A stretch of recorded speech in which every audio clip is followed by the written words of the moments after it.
Après l'arrestation de Jean, c'est Jésus qui annonce la venue du royaume, Marc 1, 14, 15. Plus encore que Jean, il insiste sur sa proximité immédiate.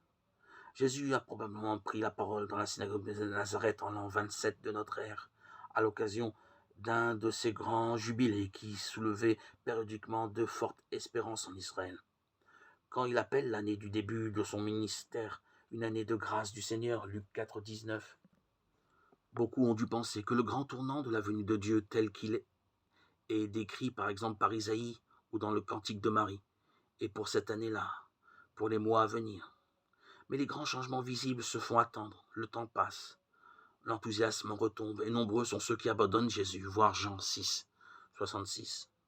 Jean lui-même se pose la question, ne faut-il pas renoncer aux grandes espérances des débuts? Jésus est-il bien celui qu'on attendait de la part de Dieu? Voir Matthieu 11, 2, 3.